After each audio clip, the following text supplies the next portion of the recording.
এই যে তোমাকে বাজার থেকে যা যা আনতে বলেছি সব মনে আছে তো? মনে থাকবে কি থাকবে না জানি না, তাই আমি কাগজে একটা ফর্দ বানিয়ে নিয়েছি। গোপাল দাদা, পুটির মায়ের দাঁতের যন্ত্রণাটা আরো বেড়েছে। কাল সারা রাত যন্ত্রণায় ছটফট করেছে। আমাদের বৈদ্যমশাই দাঁতের শল্য চিকিৎসা শিখতেই বাইরে গেছেন, আজকের মধ্যেই আশা করি চলে আসবেন। কিন্তু ও যে আর পারছে না। শোনো, তুমি একটা তুলোর মধ্যে লবঙ্গ তেল দিয়ে পুটির মায়ের যে দাঁতে ব্যথা হচ্ছে তার গোড়ায় রাখো। বৈদ্যমশাই এলে আমি তোমাদের বাড়িতে যেতে বলছি।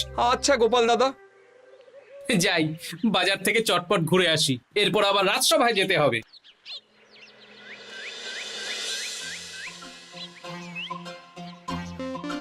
উফ, কি গরম রে বাবা, ছাতা নিয়ে বেরোলে ভালো হতো। এই তো সামনে আখের রস বিক্রি হচ্ছে, একটু আখের রস খাই, শরীরটা বেশ চাঙ্গা লাগবে।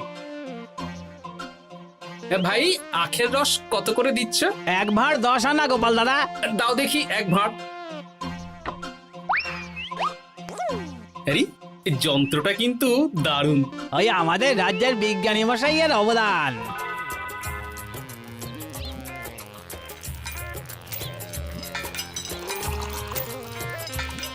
এই নাও গোপাল দাদা।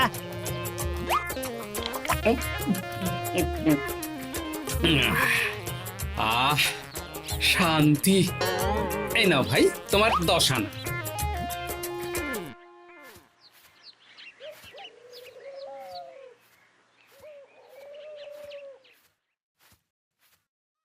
কি রাজবৈদ্য, এই ফিরছ নাকি? হ্যাঁ, এতদিন আমি দাঁতের চিকিৎসার ব্যাপারে তেমন কিছুই জানতাম না, এবার সব শিখে এসেছি। ভালোই করেছো, তুমি একেবারে প্রথম রোগীকে দেখে তারপর রাজসভায় এসো। প্রথম রোগী? পুটির মা গো, কালকে সারা রাত যন্ত্রণায় ঘুমোতে পারেনি। আরে আর বলো না, কদিন আগেই পুঁটির মাকে নিয়ে পুঁটির বাবা আমাদের বাড়িতে এসেছিল। দেখলাম ওই বাড়ির দাঁতে বিস্তর সমস্যা।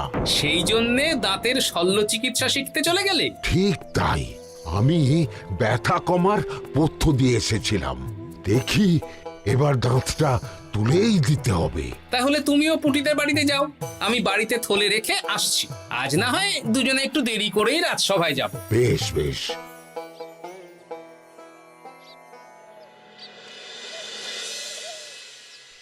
দেখুন মহারাজ, দেখুন আজকে রাজবৈদ্য আসেনি, আর ওদিকে গোপালও ডুব দিয়েছে।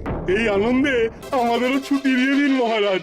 কি আনন্দে? এই গরমে বাড়ি বসে একটু আমপানার শরবত খাবো আর ঘুমাবো। রাজ্যের সেনাপতি যদি বিশ্রামের কথা বলি, তাহলে আমার আর কিছুই বলার নেই।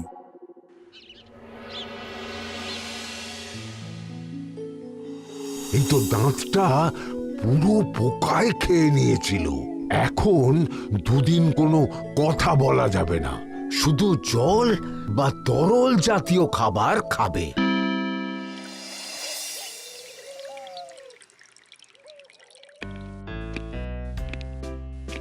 ওই তো গোপাল আর রাজবৈদ্য দুজনে একসাথে রাজসভায় ঢুকছে। রাজবৈদ্য মশাই ওনার জীবনের প্রথম শল্য চিকিৎসা করছিলেন, তাই আমিও দেখছিলাম। তা কি রাজবৈদ্য, সফল হয়েছ? হ্যাঁ মহারাজ, পুঁটির মায়ের একটা মাড়ির দাঁত পোকায় খেয়ে নিয়েছিল, সেটাই তুলে দিলাম। ভালোই হলো, আমাদের রাজ্যে কোনো দাঁত তোলার বৈদ্য বা চিকিৎসক ছিল না। এখন তুমি সাধারণ রোগ ব্যাধি নিরাময়ের সাথে সাথে দাঁতের চিকিৎসাও করবে। কিন্তু মহারাজ, একটা যে সমস্যা আছে। আবার কি সমস্যা? আমি যে দাঁতের শল্য চিকিৎসা করি এটা তো আর রাজ্যবাসী জানে না, তাই কতজন আর আমার কাছে আসবে সে নিয়ে আমার সন্দেহ আছে। মানে তুমি চাইছো যাতে তোমার কাছে বেশ কিছু রোগী তাড়াতাড়ি আসুক, যাতে তুমি অনুশীলনও করতে পারো, তাই তো? একদম ঠিক ধরেছেন মহারাজ, কাজ না করলে হাত পাকাবো কি করে? তাহলে ঢেড়া পিটিয়ে বলে দিলেই তো হয়। এতে তেমন ভালো কাজ হবে বলে মনে হয় না। তা তুমি কি বলতে চাইছো গোপাল?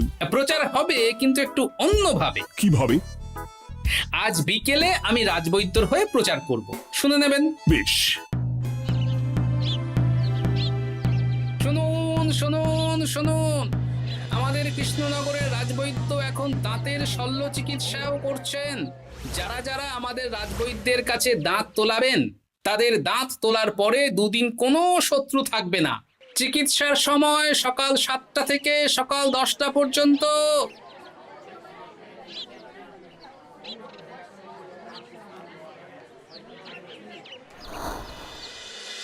এসব তুমি কি উল্টো পাল্টা কথা বলছো গোপাল? উল্টো পাল্টা না, আপনি দেখুন না আপনার বাড়িতে লোকজন আসে কি না। আর কেউ যদি জিজ্ঞাসা করে যে এই রকম প্রচারের কারণটা কি, তাহলে বলবেন রাজসভায় আমার সাথে কথা বলতে আমি বুঝিয়ে দেব। বেশ।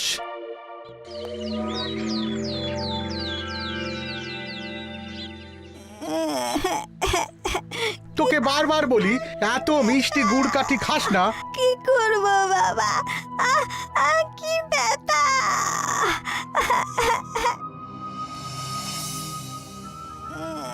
বাড়ি আছেন নাকি বৈদ্যমশাই?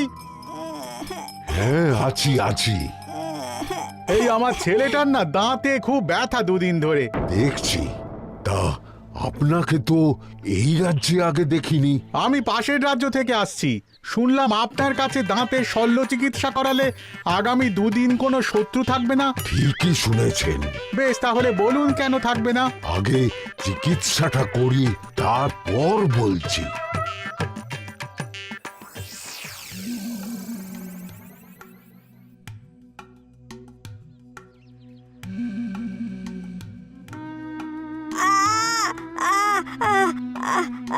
আর চিন্তা নেই, এখন দুদিন কোনো কথা বলা যাবে না। এবার তো বলুন আমার ছেলের আগামী দুদিন কোনো শত্রু থাকবে না কেন? আজকে রাজসভায় চলে আসুন, ওখানে গোপাল এই প্রশ্নের উত্তরটা দিয়ে দেবেন। তা বৈদ্য, তোমার কাছে আজকে কেউ এসেছে? সকাল সকাল দাঁত তুলে এলাম মহারাজ। বাবা, একদিনের প্রচারই এই ব্যাপার? মহারাজ, মহারাজ, বাইরে কয়েকজন অপেক্ষা করছে, তারা গোপাল দাদার থেকে কিছু জানতে চায়। তাদের ভিতরে আসতে বলো।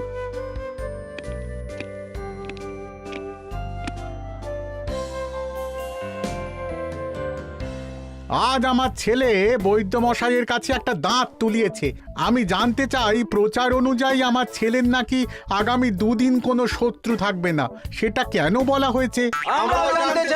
বলতে পারি, কিন্তু কথা দিতে হবে। এই কারণটা বাইরে আর কাউকে বলা যাবে না। বেশ, বলবো না। বাংলায় একটা প্রবাদ আছে, বোবার শত্রু নেই। মানুষ সাধারণত কথার বিনিময়ে মতবিরোধ, বিবাদ বা শত্রুতা করে। যে ব্যক্তি কথা বলতে পারে না, তাই তার সঙ্গে কথা বলে মতবিরোধ হওয়ার কোনো সুযোগই নেই। মানে যার যার দাঁত তোলা হবে তারা তো আগামী দুদিন কথা বলতে পারবে না। আর কথা না বললে কোনো বিবাদ হওয়ার ব্যাপার নেই। আর বিবাদ না হলে কারো সাথে শত্রুতাও হবে না। কি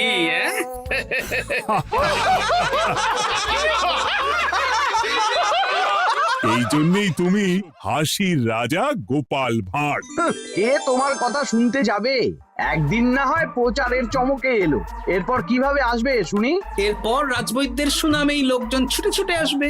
বাহ বাহ বাহ, তোমার কত জ্ঞান! মহারাজ, এই কথা শুনে আমার মাথাতেও একটা বুদ্ধি এলো।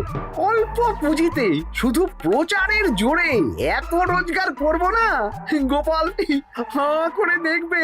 নিশ্চয়ই কোনো লোক ঠকানোর কথা ভাবছেন। মোটেই না। আচ্ছা, আগামী 3 দিন ব্যাপী মেলা হবে, সেখানেই তোমরা দুজনে তাহলে ব্যবসা করো। বেশ, করব। যে সবচেয়ে বেশি রোজগার করবে তাকে আমি 50 মোহর পুরস্কার দেব। রাজি। মেলার শেষে আমার প্রশংসায় পঞ্চমুখ হবেন সবাই, দেখে নেবেন।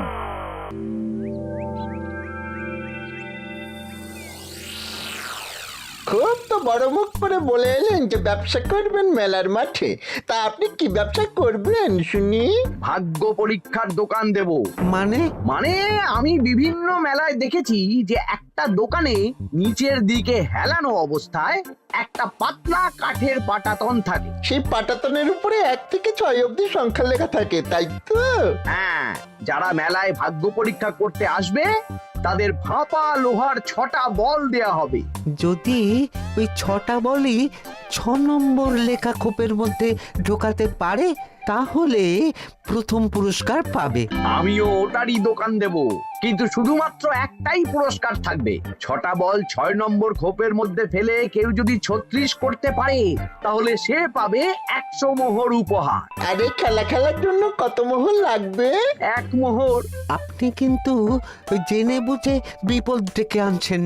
একজন কেউ ফেলে দিলেই আপনার হাত থেকে 100 মোহর ফসকে যাবে। আরে মেলার ভিড়ে যদি আপনি পুরস্কার না দেন তাহলে জনতার একটা মারও ফসকাবে না।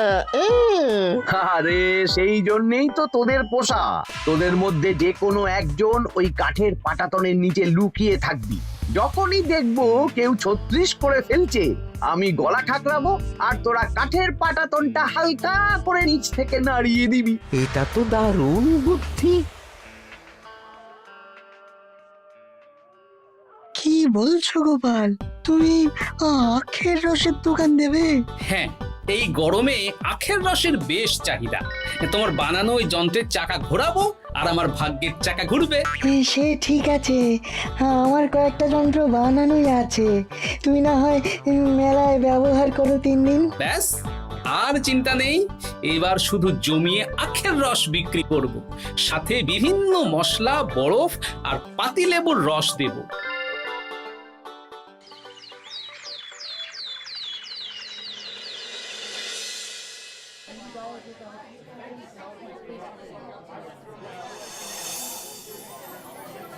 এই দোকানের পানীয় খেয়ে মন হবে বশ।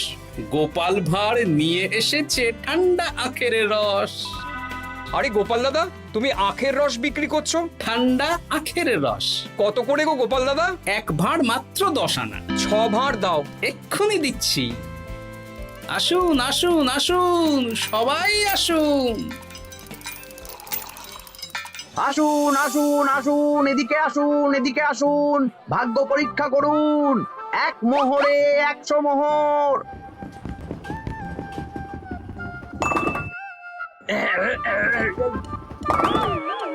ভাগ্য পরীক্ষা করুন। মন্ত্রী মশাই বলেন কি 1 মোহরে 100? তুমিও ভাগ্য পরীক্ষা করাবে নাকি? একবার বাজিয়ে দেখতে দোষ কি? দাও, আখের রস খেয়ে বরং চলে যাই। এই তো হয়ে এসেছে। এই নাও, ধরো।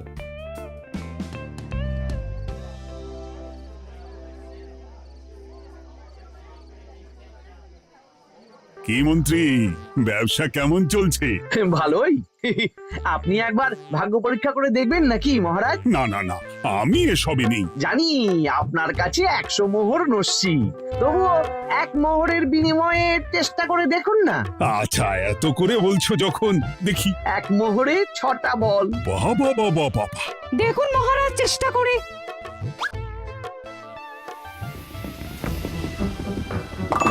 এই তো একটা 6 পড়েছে, আবার চেষ্টা করুন। জয় মা জয় মা। আবার 6। সাবাস।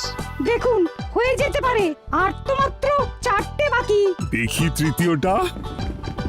আরে পাস, আবার 6। নিন, ফেলুন। এই যা, হলো না। আরেকবার প্রথম থেকে চেষ্টা করবেন নাকি মহারাজ?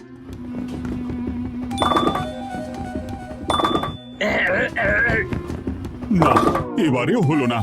2 মোহর জলে। অন্য সব জায়গায় বাকি সংখ্যাতেও পুরস্কার থাকে, আপনার এখানে নেই কেন? আমার এখানে ধামাকা পুরস্কার, তাই বাকি আর কিছু রাখিনি। 36 করতে পারলেই 100 মোহর। এই নাও মন্ত্রী, 2 মোহর।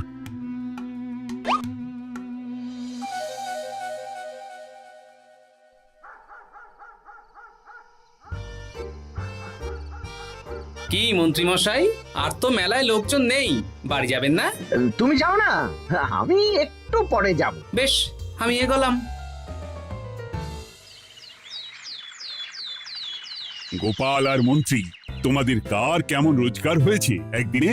মহারাজ, কালকে আমার 7 মোহর 20 আনা রোজগার হয়েছে। আমার 70 মোহর, কিন্তু খরচ কিছুই হয়নি, কারণ কেউ 36 করতে পারেনি মহারাজ। বাহ বাহ বাহ। আমি তো বলেছিলাম আমি যখন ব্যবসা করব গোপাল আমার ধারে কাছে দাঁড়াতে পারবে না। বেশ, এখনো তো আজ আর কাল 2 দিন মেলার বাকি আছে। দুদিনেও আমার 2 কানা করিও খরচ হবে না, শুধুই রোজগার। গোপাল যতই প্রচার করুক আর যতই ভালো আখের রস বানাক না কেন, আমার ব্যবসাকে টপকাতে পারবে না। ঠিক আছে, আজকে আমি একবার ভাগ্য পরীক্ষা করে দেখবো। আমার দোকানে সুস্বাগতম। নাও সেনাপতি, চেষ্টা করে দেখো। দিন বল। আমিও সেনাপতির খেল দেখতে এলাম। প্রথম বল, এই যে গড়িয়ে গড়িয়ে গড়িয়ে 6 নম্বর, সাব্বাস সেনাপতি। আবার 6, তৃতীয়, চতুর্থ, পঞ্চম, আরেকটা ফেলতে হবে। নাও সেনাপতি, ষষ্ঠ বল। এই যা, হলো না। এটা কি হলো? আবার চেষ্টা করো তো সেনাপতি। হ্যাঁ, 3টে হয়ে গেছে, এবার 4 নম্বর। এই যা, 4 নম্বরে চলে গেল। ধুর চাই। ব্যাপারটা কি? মন্ত্রী মশাই গলা খুসখুস করার পরের বলটাই পরপর 2 বার অন্য ঘরে পড়ল। নিশ্চয়ই কোনো রহস্য আছে। না, আজকে রাতে ব্যাপারটা দেখতে হবে। চলুন মন্ত্রী মশাই, পুরো মাঠ ফাঁকা, একা একা মশা মারবে নাকি? আমি পরে যাব, তুমি যাও তো। বেশ। ব্যাপারটা কি? আমাকে তো নজর রাখতে হচ্ছে। না, একটা গাছের পিছনে লুকিয়ে পড়ি, মন্ত্রী মশাই গেলে ওনার পিছু নেব। দেখুন মন্ত্রীমশাই, পরপর 2 দিন আমি পাটাতনের নিচে ছিলাম। আগামীকাল ঘরটাকে থাকতে বলুন। বেশ, তাই হবে। আর অত জোরে গলা খাঁকড়াবেন না, কেউ যদি সন্দেহ করে ব্যাপারটা বুঝে যায় মুশকিল হয়ে যাবে। আরে কেউ বুঝবে না, অনেক রাত হলো, চল চল চল চল চল। আচ্ছা, এই ব্যাপার। তাই ভাবি 2 দিন ধরে একটাও কেউ পারলো না কেন? কাল আমিও মজা দেখাবো।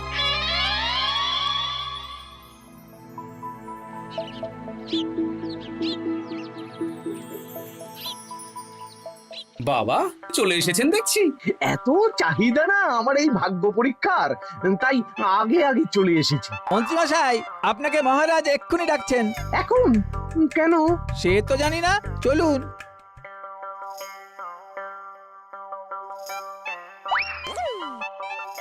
এই বেটা ঘটা, এবার বেরো। এ কি গোপাল দাদা, তুমি? হ্যাঁ আমি। খুব চালাক ভেবেছিস না? মন্ত্রী মশাইয়ের খেলা আজকে শেষ। প্রহরী, একে ধরে নিয়ে যাও।